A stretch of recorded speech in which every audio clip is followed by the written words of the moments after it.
혹시 모든 게 무너지는 것 같은 그런 순간을 겪어본 적 있으신가요? 믿었던 사람이 등 돌리고 세상이 온통 캄캄하게 느껴지는 바로 그런 때 말입니다. 오늘 우리가 함께 살펴볼 성경 본문이요.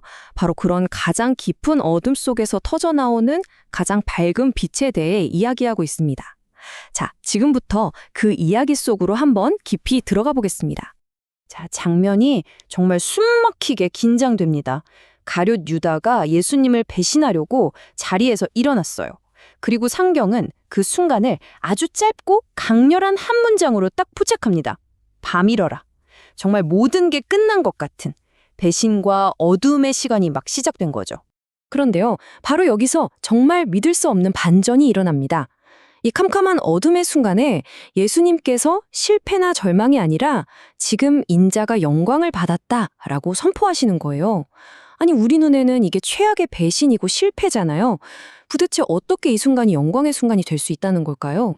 이 엄청난 역설을 이해하려면 우리가 먼저 해야 할 일이 있습니다.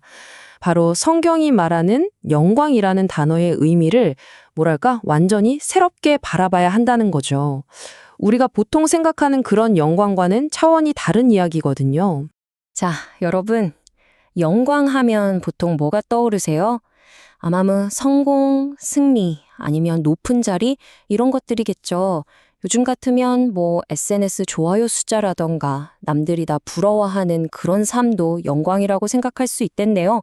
그런데요, 오늘 성경이 우리에게 보여주는 영광은 우리가 그렇게 쫓는 것들과는 완전히 정반대 방향을 가리키고 있습니다. 성경에서 말하는 영광, 헬라어로는 독사라고 하는데요.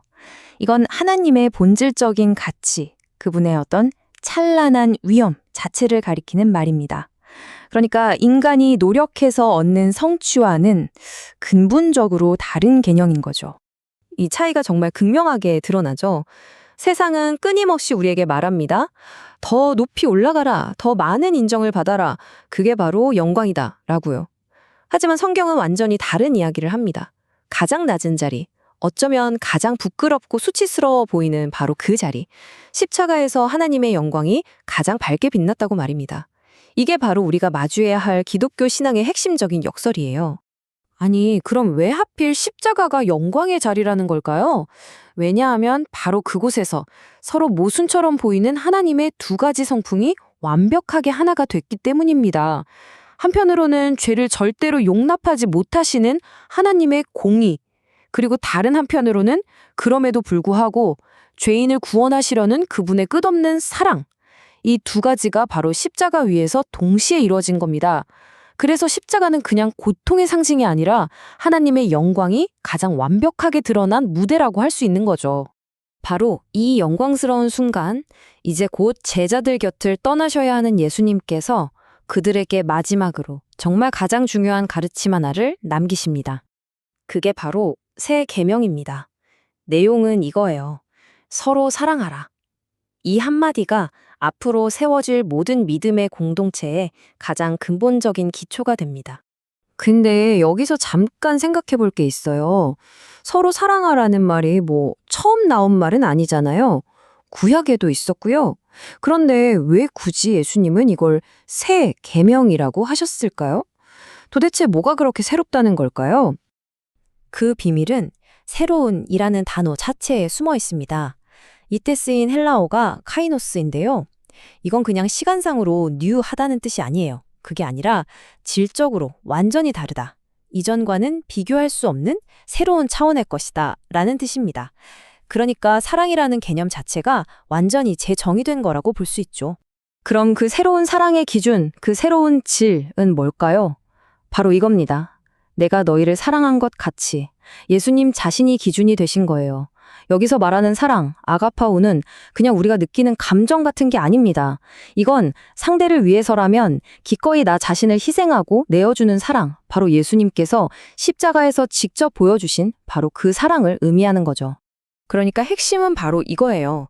예수님은 당신의 제자들을 세상과 구별하는 표지가 대단한 지식이나 어떤 기적을 행하는 능력이 아니라고 하세요. 그게 아니라 세상은 도저히 흉내낼 수 없는 그 희생적인 사랑, 바로 그 아가페 사랑을 실천하는 것. 그것이야말로 진짜 제자라는 유일한 증거라고 말씀하시는 겁니다. 와, 정말 위대하고 새로운 계명이죠? 그런데 과연 우리 힘으로 이런 사랑을 실천하며 살아갈 수 있을까요? 바로 이 질문에 대한 대답처럼 성경은 아주 인간적인 그리고 정말 극적인 한 장면을 우리에게 보여줍니다.